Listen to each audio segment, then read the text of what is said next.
Au nom du Père, du Fils et du Saint-Esprit, la paix soit avec vous. Chers frères et sœurs, bienvenue dans cette cathédrale. À vous tous qui êtes présents ici, je salue bien sûr tout spécialement les jeunes confirmés qui sont venus nombreux ici assister à la messe dans cette cathédrale. Ils sont encore remplis du feu de l'esprit, voilà pourquoi ils ont un foulard rouge, signe de ce brasier qui brûle dans leur cœur et qu'ils ont envie de partager l'amour du Seigneur avec nous tous. Je salue bien sûr aussi ceux qui nous écoutent sur la radio, Radio Notre-Dame, et également les téléspectateurs de KTO. Pour commencer, je voudrais vous souhaiter une bonne année. En effet, l'année commence pour nous, chrétiens catholiques, puisque c'est le début de l'année liturgique. Au lieu de commencer le 1er janvier, comme tout le monde, eh bien, nous commençons aujourd'hui, premier dimanche de l'Avent, ce qui veut dire que nous n'attendons pas que le Seigneur soit là, présent au milieu de nous pour commencer une nouvelle année, mais parce que nous préparons notre cœur à sa venue. Voilà pourquoi nous commençons toujours cette année au premier dimanche de l'Avent et pourquoi je vous souhaite donc une bonne année religieuse, bien entendu. Pour nous préparer à vivre cette année, il nous faut aussi recevoir le pardon du Seigneur, sa miséricorde, pour qu'il nous remette debout chaque fois que nous tombons. Aussi, nous nous tournons vers lui en reconnaissant que nous sommes pécheurs.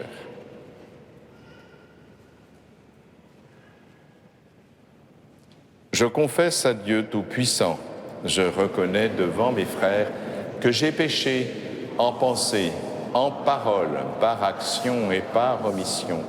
Oui, j'ai vraiment péché. C'est pourquoi je supplie la Vierge Marie, les anges et tous les saints, et vous aussi, mes frères, de prier pour moi le Seigneur notre Dieu. Que Dieu Tout-Puissant nous fasse miséricorde, qu'il nous pardonne nos péchés et nous conduise à la vie éternelle. Amen.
Prions le Seigneur.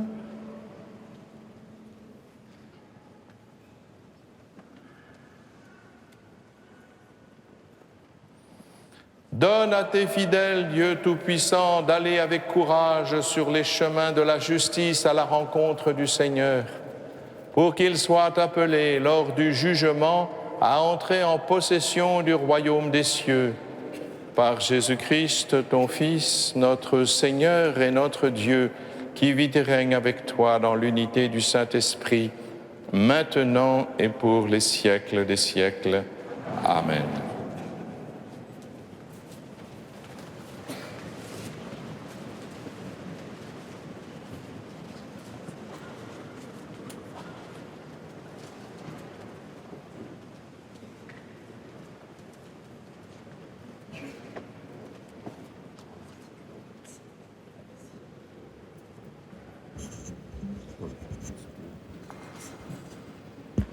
Lecture du livre du prophète Jérémie. Voici venir des jours, oracle du Seigneur, où j'accomplirai la parole de bonheur, que j'ai adressée à la maison d'Israël et à la maison de Juda. En ces jours-là, en ce temps-là, Je ferai germer pour David un germe de justice, et il exercera dans le pays le droit et la justice. En ces jours-là, Juda sera sauvé, Jérusalem habitera en sécurité, et voici comment on la nommera. Le Seigneur est notre justice. Parole du Seigneur. Nous rendons grâce à Salut. Dieu.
Seigneur, enseigne-moi tes voies, fais-moi connaître ta route, dirige-moi par ta vérité, enseigne-moi car tu es le Dieu qui me sauve.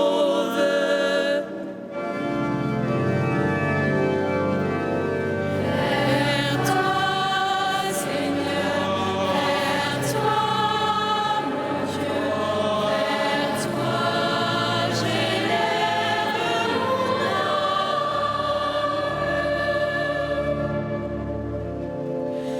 Il est droit, il est bon le Seigneur, lui qui montre aux pécheurs le chemin.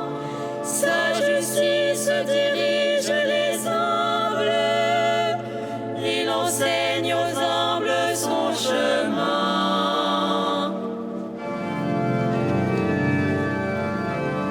Vers toi, Seigneur, vers toi, mon Dieu, vers toi, j'élève mon âme.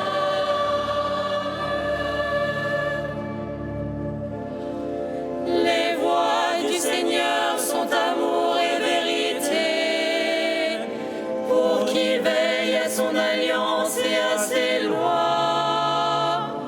Le secret du Seigneur est pour ceux qui le craignent, à cela il fait connaître son alliance.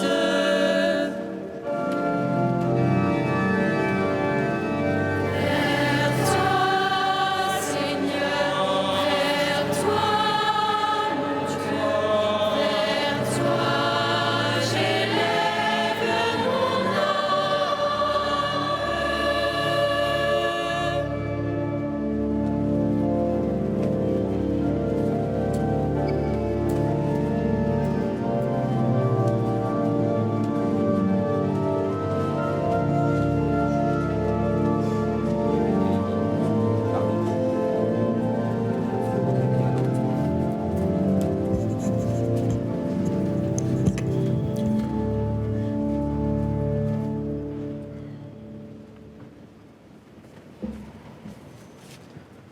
Lecture de la première lettre de saint Paul apôtre aux Thessaloniciens. Frères, que le Seigneur vous donne, entre vous et à l'égard de tous les hommes, un amour de plus en plus intense et débordant, comme celui que nous avons pour vous. Et qu'ainsi il affermisse vos cœurs, les rendant irréprochables en sainteté devant Dieu, notre Père, lors de la venue de notre Seigneur Jésus, avec tous les saints. Amen. Pour le reste, frères, vous avez appris de nous comment il faut vous conduire pour plaire à Dieu. Et c'est ainsi que vous vous conduisez déjà. Faites donc de nouveaux progrès. Nous vous le demandons. Oui, nous vous en prions dans le Seigneur Jésus. Vous savez bien quelles instructions nous vous avons données de la part du Seigneur Jésus. Parole du Seigneur.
Le Seigneur soit avec vous.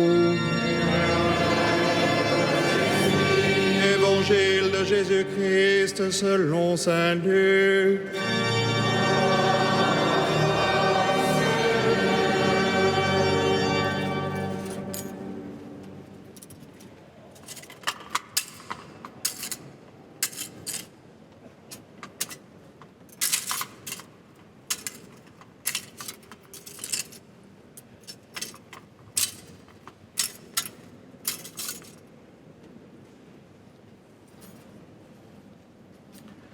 En ce temps-là, Jésus parlait à ses disciples de sa venue. Il y aura des signes dans le soleil, la lune et les étoiles. Sur terre, les nations seront affolées et désemparées par le fracas de la mer et des flots.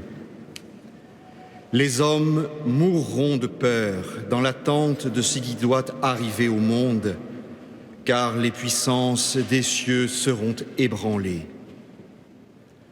Alors on verra le Fils de l'homme venir dans une nuée, avec puissance et grande gloire. Quand ces événements commenceront, redressez-vous et relevez la tête, car votre rédemption approche. Tenez-vous sur vos gardes, de crainte que votre cœur ne s'alourdisse dans les beuveries, l'ivresse et les soucis de la vie, et que ce jour-là ne tombe sur vous à l'improviste comme un filet.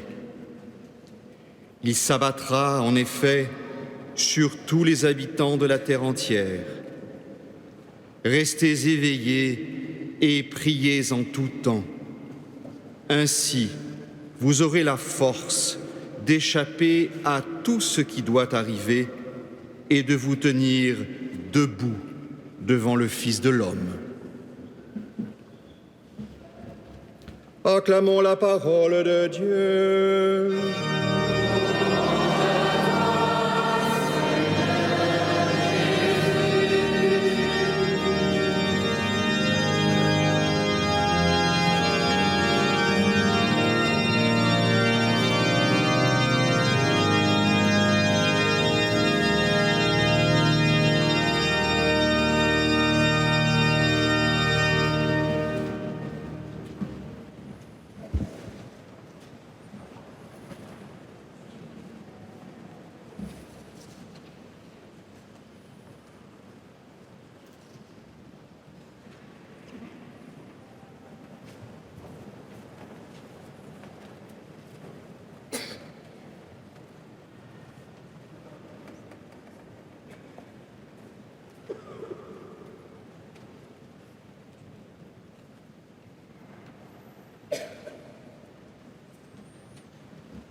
Il n'y a pas de justice.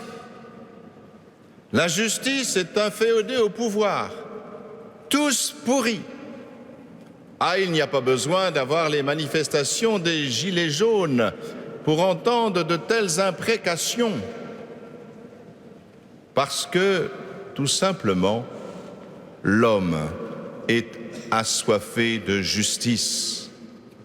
Et dès qu'il lui semble que cette justice est mise à mal, il faut qu'il manifeste ou qu'il se manifeste.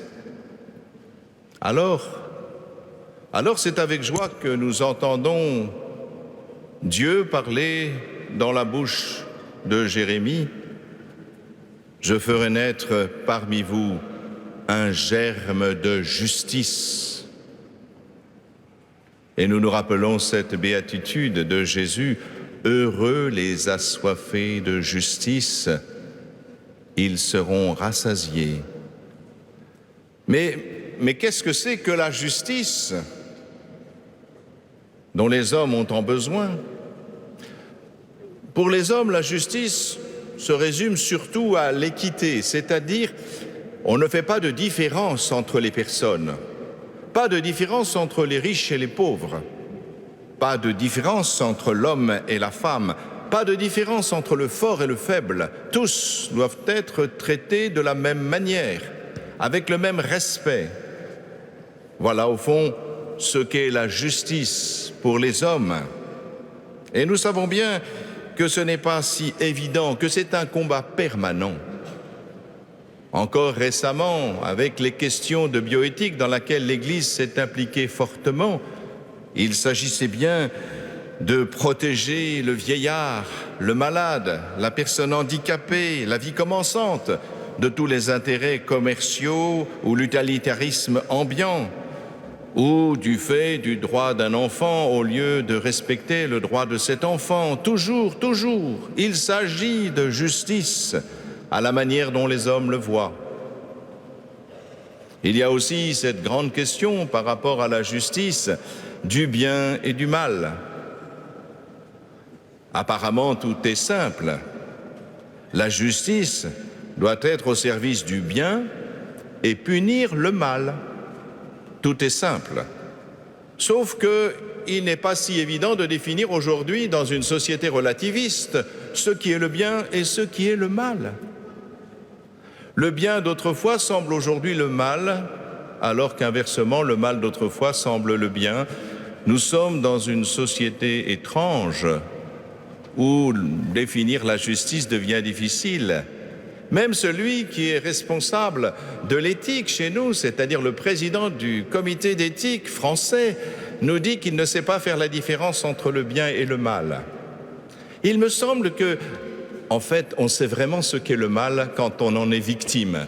Quand on subit les conséquences du mal, on sait parfaitement définir ce qu'est le mal. Peut-être est-ce ainsi, mais faut-il que nous subissions le mal pour pouvoir le définir ? Voici la manière dont les hommes estiment et considèrent la justice. Mais la justice pour Dieu, c'est vrai que la justice pour Dieu, c'est aussi une question d'équité, puisque dès le commencement, dès le début, nous sommes à l'image de Dieu.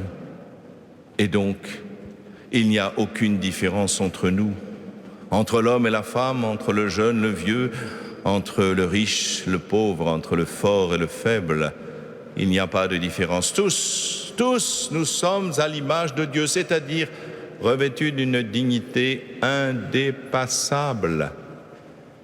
Et non seulement cela, mais depuis que Jésus est venu vivre notre humanité, que lui, immortel, est venu vivre notre vulnérabilité, depuis que Jésus nous permet aussi de recevoir le baptême, nous sommes et nous pouvons devenir fils et filles de Dieu. Le plus beau titre que j'ai, moi, dans ma vie, c'est incontestablement le fait d'être fils de Dieu. Rien ne peut dépasser cela. Et vous, les jeunes, qui avez été baptisés, puisque pour être confirmé, il faut être baptisé, donc je suis sûr que vous êtes baptisés, eh bien voilà, c'est cela. Quoi que vous fassiez dans la vie, même si vous deveniez président de la République ou même président universel du monde, Votre titre le plus important à vous, garçons et filles, serait de fils et filles de Dieu, parce que cela, personne ne peut vous le prendre.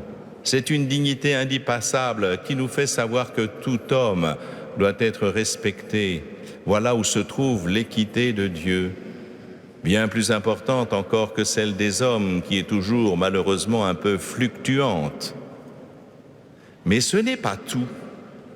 Quand on parle de justice de Dieu, il ne s'agit pas seulement de dignité et d'équité.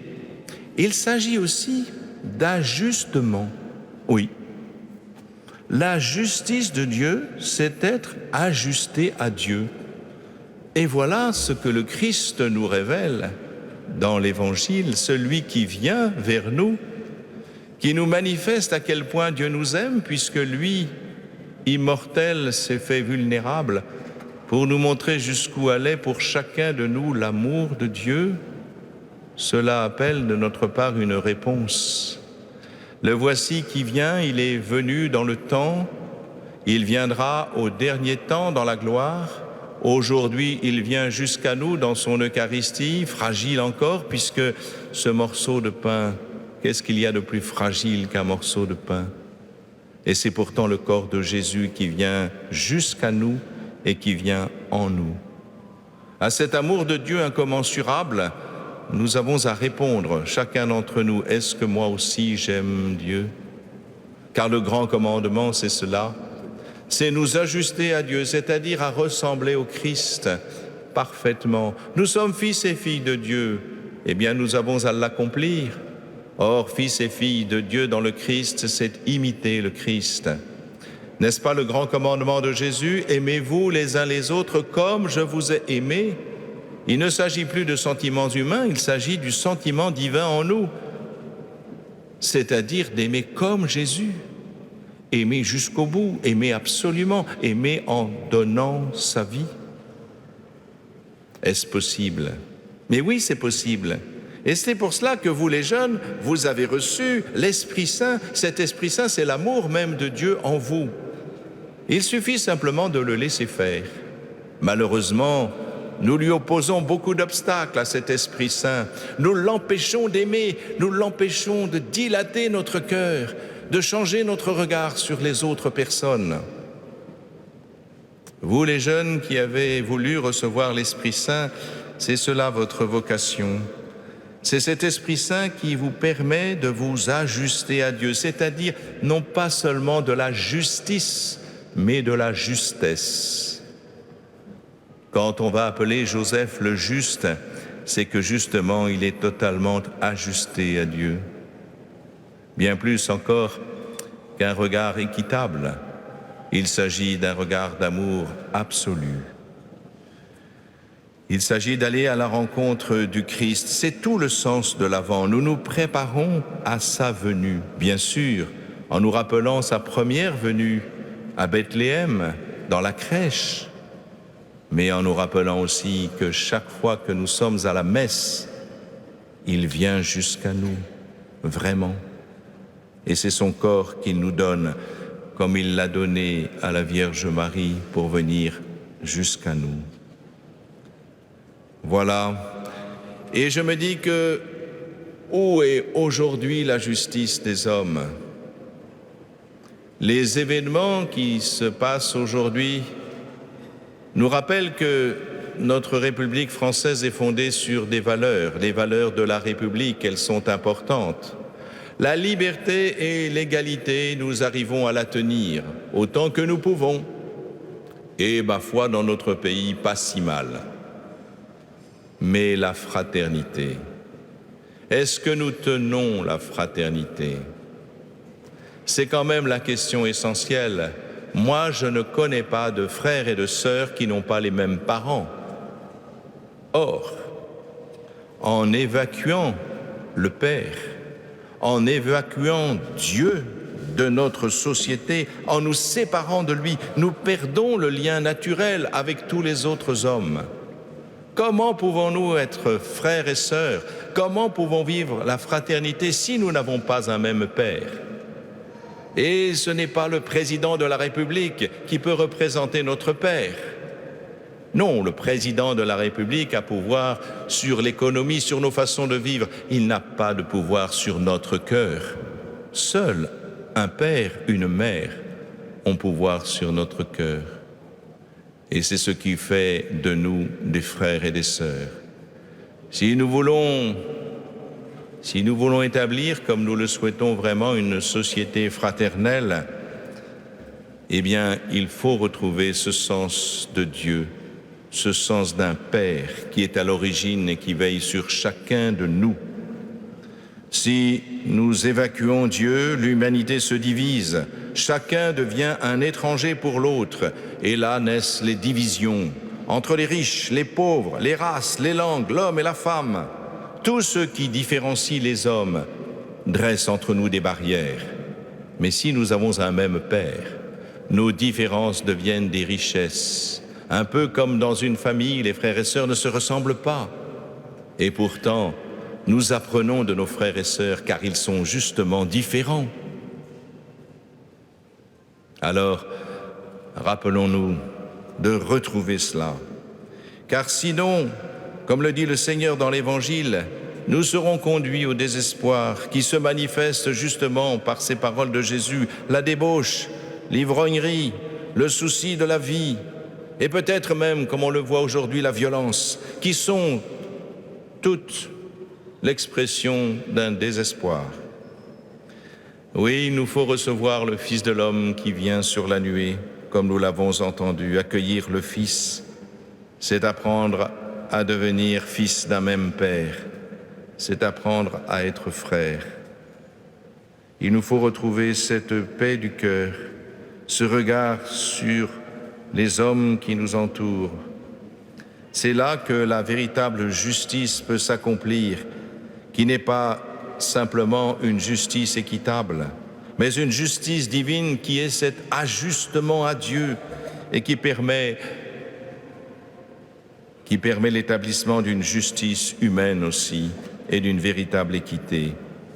Alors, pour ce temps de l'Avent, préparons-nous à devenir des ajustés, des frères et des sœurs, pour que le Seigneur qui vient jusqu'à nous trouve en nous de véritables amis.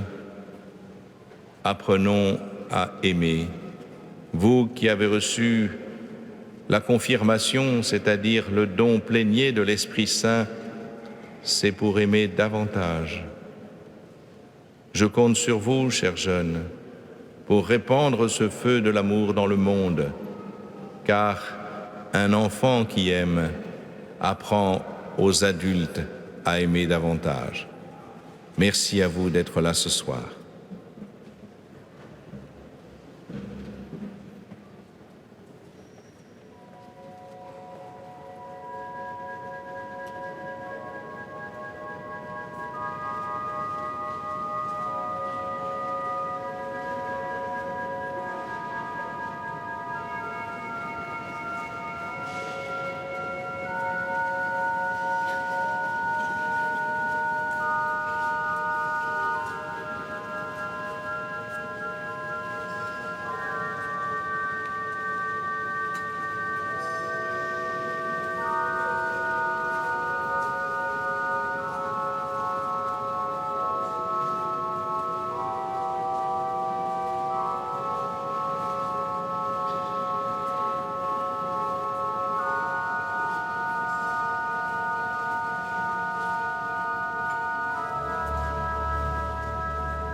Voilà, chers jeunes, vous qui avez été confirmés l'année dernière, je vous invite maintenant à vous lever.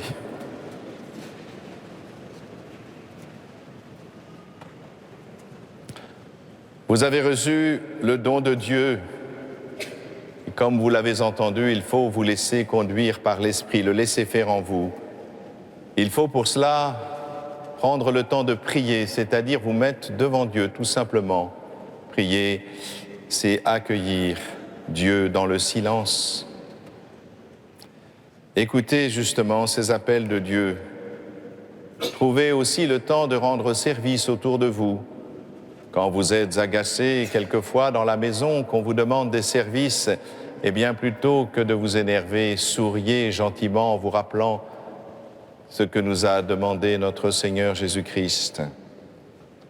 Vivez l'Évangile en allant vers les autres comme Jésus l'a fait. Et n'hésitez pas à dire votre joie d'être chrétien, car il y a une vraie joie d'être chrétien, même si le monde quelquefois se moque de nous parce qu'il ne nous connaît pas et parce qu'il ne connaît pas Jésus. Alors, chers frères et sœurs qui êtes là, auprès de ces jeunes aussi, si nombreux, je vous demanderai aussi de professer votre foi après eux. Cette profession de foi qu'ils ont fait au jour de la confirmation, je vais la refaire suivant la tradition la plus ancienne, celle de l'interrogation. Et ensuite, frères et sœurs, c'est vous que j'interrogerai pour que ceux qui partagent notre foi puissent l'exprimer. Chers jeunes confirmés, croyez-vous en Dieu le Père Tout-Puissant, Créateur du ciel et de la terre? Et vous, frères et sœurs? Chers jeunes, croyez-vous en Jésus-Christ, son Fils unique, notre Seigneur, qui est né de la Vierge Marie, a souffert la passion, a été enseveli, est ressuscité d'entre les morts et qui est assis à la droite du Père? Et vous, frères et sœurs? Chers jeunes confirmés, croyez-vous en l'Esprit Saint, à la Sainte Église catholique, à la communion des saints, au pardon des péchés, à la résurrection de la chair et à la vie éternelle? Et vous, frères et sœurs? Telle est notre foi que nous sommes fiers de proclamer dans le Christ Jésus. Maintenant, c'est avec confiance que nous faisons monter notre prière vers Dieu.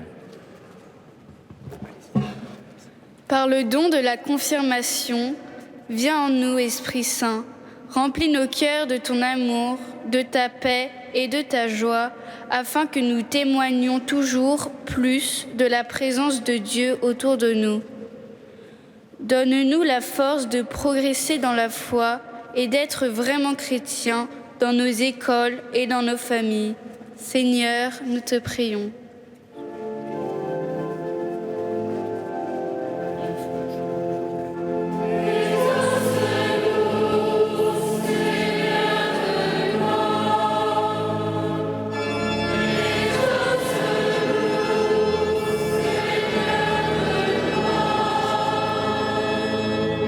Par le don de la confirmation, aide-nous à prier pour toutes les victimes des guerres et pour tous ceux qui souffrent dans leur chair et dans leur cœur. Aide-nous, Seigneur, à recevoir la grâce d'un cœur ferme et sans haine, à être des artisans de paix. Seigneur, nous te prions.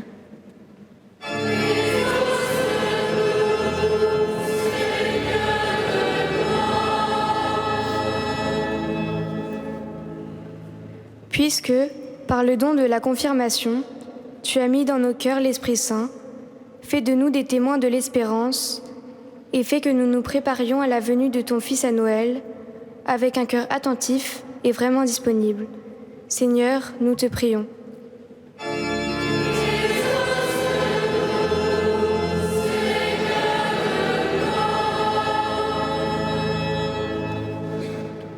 Père très saint, toi qui nous as envoyé ton Fils pour sauver tous les hommes, écoute la prière de tes enfants qui montent vers toi, et dans ta bienveillance daigne les exaucer, nous te le demandons par Jésus, le Christ, notre Seigneur. Amen. Amen.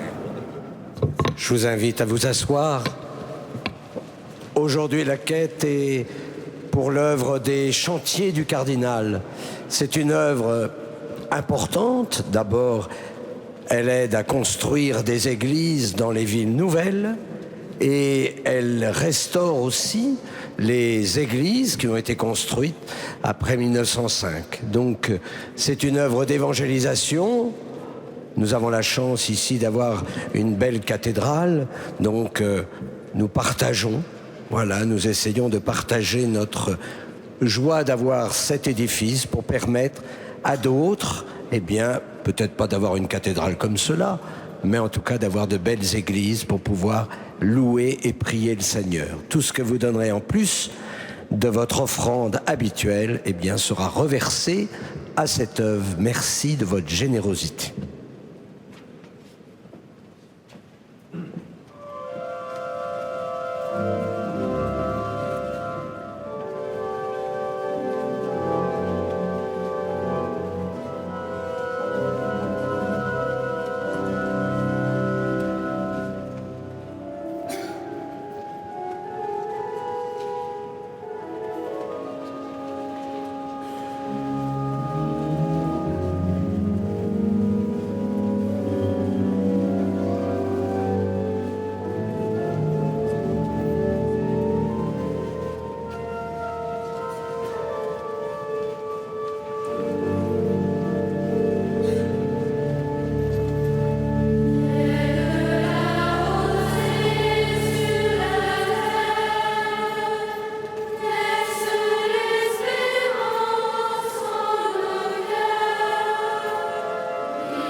Prions ensemble au moment d'offrir le sacrifice de toute l'Église. Seigneur, nous ne pourrons jamais t'offrir que les biens venus de toi. Accepte ceux que nous t'apportons. Et puisque c'est toi qui nous donnes maintenant de célébrer l'Eucharistie, fais qu'elle soit pour nous le gage du salut éternel par Jésus, le Christ, notre Seigneur.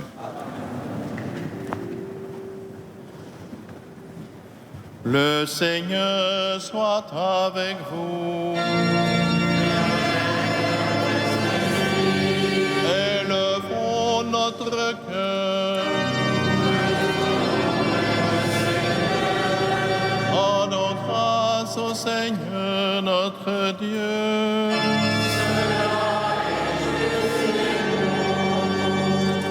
Vraiment, il est juste et bon de te rendre gloire, de t'offrir notre action de grâce toujours et en tout lieu.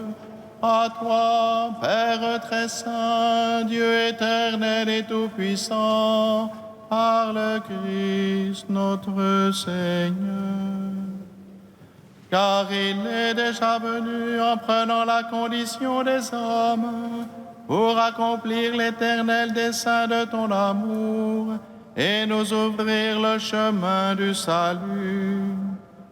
Il viendra de nouveau, revêtu de sa gloire, afin que nous possédions dans la pleine lumière les biens que tu nous as promis et que nous attendons en veillant dans la foi.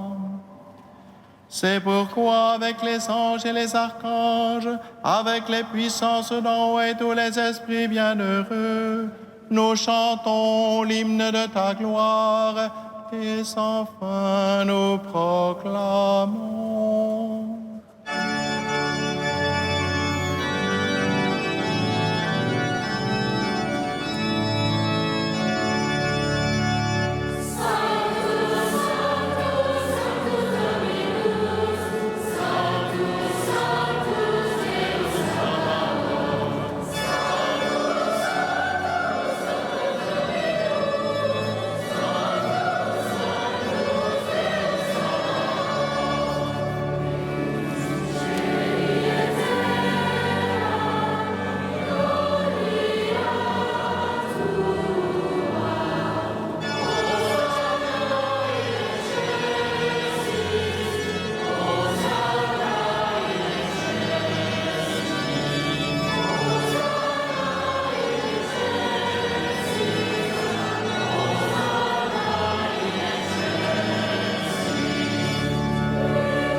Tu es vraiment saint Dieu de l'univers et toute la création proclame ta louange, car c'est toi qui donnes la vie. C'est toi qui sanctifies toutes choses par ton Fils Jésus-Christ notre Seigneur, avec la puissance de l'Esprit Saint. Et tu ne cesses de rassembler ton peuple afin qu'il te présente partout dans le monde une offrande pure. C'est pourquoi nous voici rassemblés devant toi et dans la communion de toute l'Église en ce premier jour de la semaine. Nous célébrons le jour où le Christ est ressuscité d'entre les morts. Par lui que tu as élevé à ta droite, Dieu Tout-Puissant, nous te supplions de consacrer toi-même les offrandes que nous apportons. Sanctifie-les par ton esprit pour qu'elles deviennent le corps et le sang de ton Fils, Jésus-Christ notre Seigneur, qui nous a dit de célébrer ce mystère.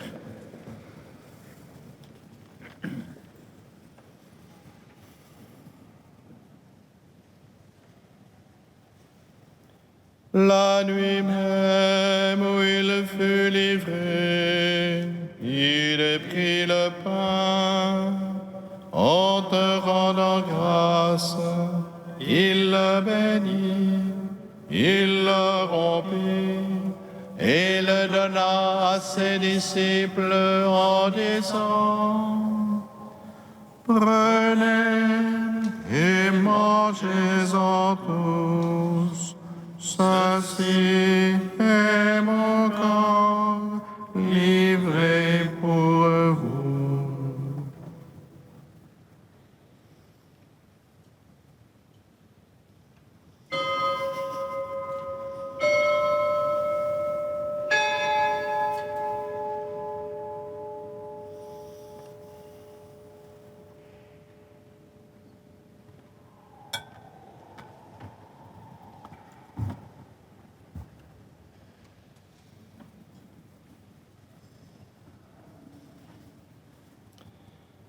De même, à la fin du repas, il a pris la coupe.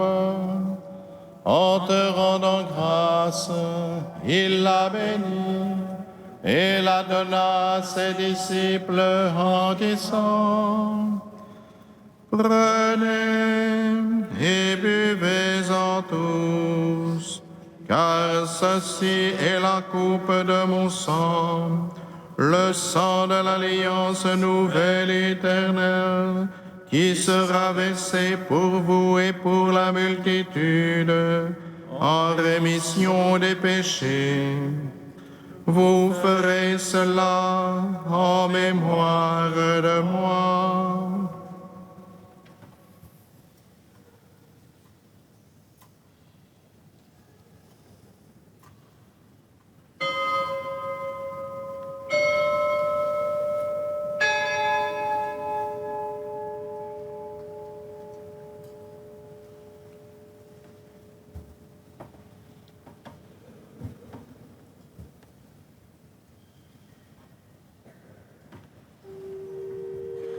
Il est grand le mystère de la foi.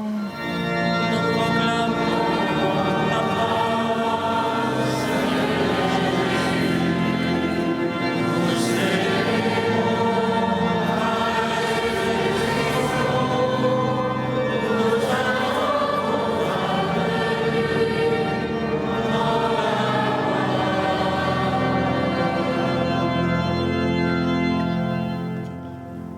En faisant mémoire de ton Fils, de sa passion qui nous sauve, de sa glorieuse résurrection et de son ascension dans le ciel, alors que nous attendons son dernier avènement, nous présentons cette offrande vivante et sainte pour te rendre grâce.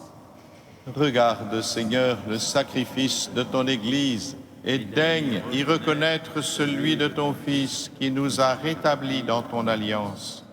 Quand nous serons nourris de son corps et de son sang et remplis de l'Esprit Saint, accorde-nous d'être un seul corps et un seul esprit dans le Christ.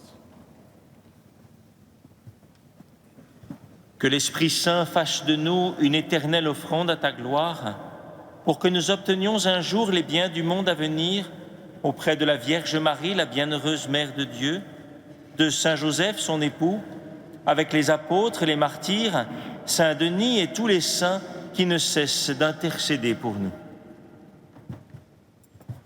Et maintenant, nous te supplions, Seigneur, par le sacrifice qui nous réconcilie avec toi, étends au monde entier le salut et la paix. Affermis la foi et la charité de ton Église au long de son chemin sur la terre, veille sur ton serviteur, le pape François, et notre évêque Michel, l'ensemble des évêques, les prêtres, les diacres et tout le peuple des rachetés. Écoute les prières de ta famille assemblée devant toi et ramène à toi, Père très aimant, tous tes enfants dispersés. Pour nos frères défunts, pour les hommes qui ont quitté ce monde et dont tu connais la droiture, nous te prions. Reçois-les dans ton royaume, où nous espérons être comblés de ta gloire, tous ensemble et pour l'éternité, par le Christ notre Seigneur, par qui tu donnes au monde toute grâce et tout bien.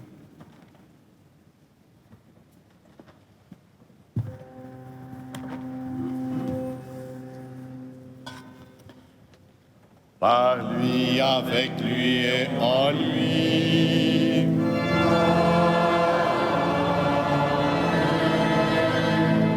À toi, Dieu le Père Tout-Puissant, dans l'unité du Saint-Esprit,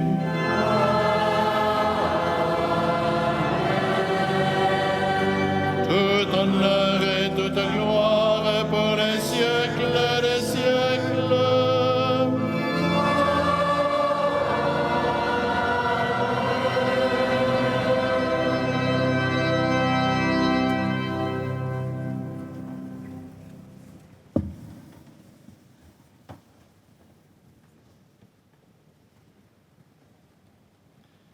Unis dans le même esprit, cet Esprit Saint que vous avez reçu au jour de la confirmation, nous pouvons dire avec confiance la prière que nous avons reçue de notre Sauveur.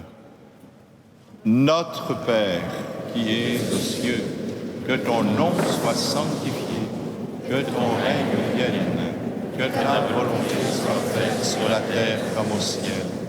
Donne-nous aujourd'hui notre pain de ce jour. Pardonne-nous nos offenses, comme nous pardonnons aussi à ceux qui nous ont offensés. Et ne nous laisse pas entrer en tentation, mais délivre-nous du mal. Délivre-nous de tout mal, Seigneur, et donne la paix à notre temps. Par ta miséricorde, libère-nous du péché. Rassure-nous devant les épreuves en cette vie où nous espérons le bonheur que tu promets et l'avènement de Jésus-Christ, notre Sauveur, car c'est à toi qu'appartiennent le règne, la puissance et la gloire pour les siècles des siècles. Seigneur Jésus-Christ, tu as dit à tes apôtres, je vous laisse la paix, je vous donne ma paix. Ne regarde pas nos péchés, mais la foi de ton Église. Pour que ta volonté s'accomplisse, donne-lui toujours cette paix et conduis-la vers l'unité parfaite, toi qui règnes pour les siècles des siècles. Amen. Que la paix du Seigneur soit toujours avec vous.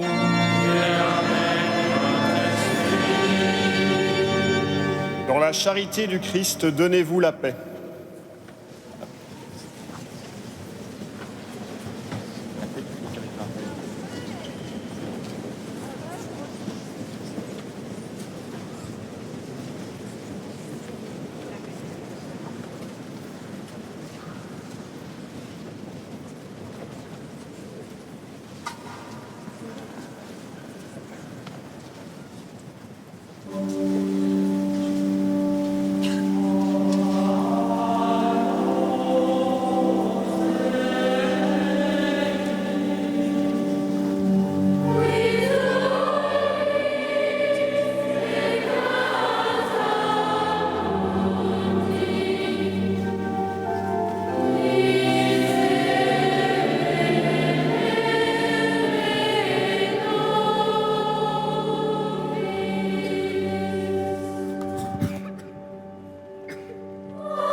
Heureux les invités au repas du Seigneur.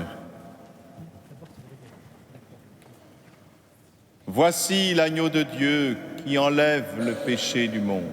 Seigneur, je ne suis pas digne de recevoir, mais dis seulement une parole et je serai guéri. Corps du Christ, nous garde pour la vie.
Prions ensemble.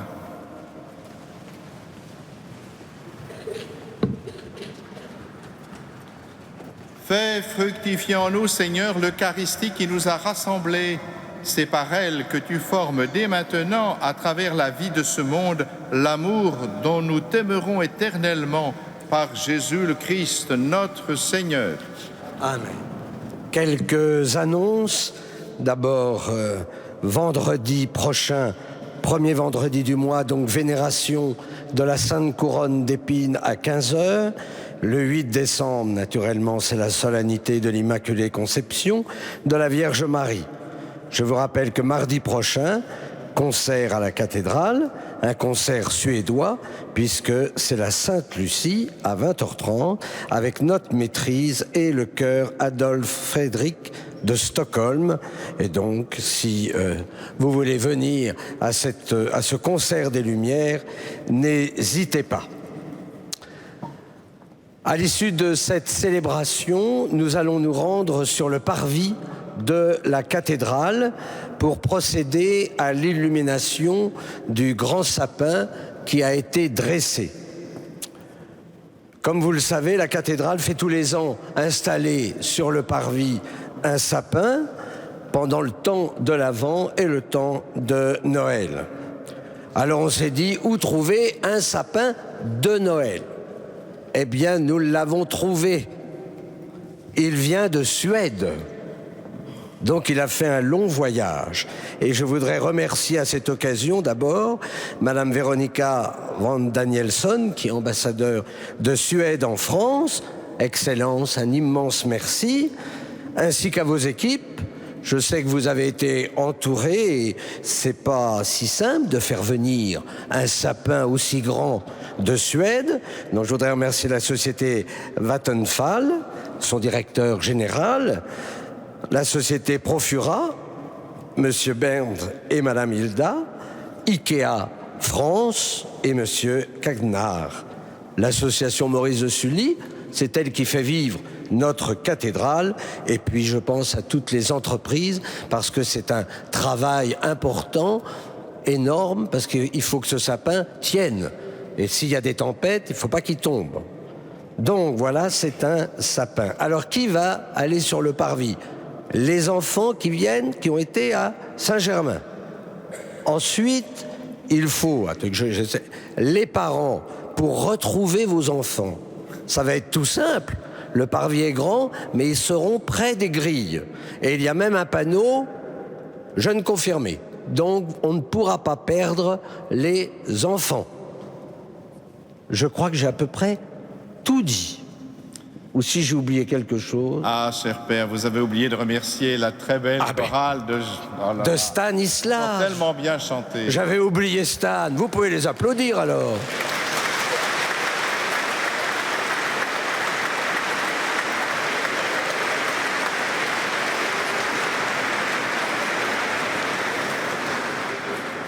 Voilà, merci. Nous nous réjouissons de ce très beau sapin et remercions ceux qui nous ont permis de l'avoir, qui va rayonner sur tout Paris, puisque Notre-Dame, c'est le cœur de Paris, bien sûr. Voilà, chers jeunes, j'ai été heureux de vous recevoir dans cette cathédrale. Alors, vous savez, vous n'avez pas de gilet jaune, mais vous avez une écharpe rouge. Alors, je vous demande de mettre le feu, mais le feu de l'amour. Merci.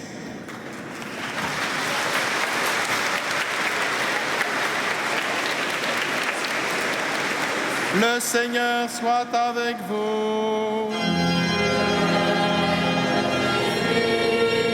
Vous croyez que le Fils de Dieu est venu dans le monde et vous attendez le jour où il viendra de nouveau. À la clarté de cette lumière qui lève, que Dieu son Père vous guide dans toutes vos démarches et qu'il multiplie sur vous ses bénédictions. Qu'il rende ferme votre foi, joyeuse votre espérance et constante votre charité.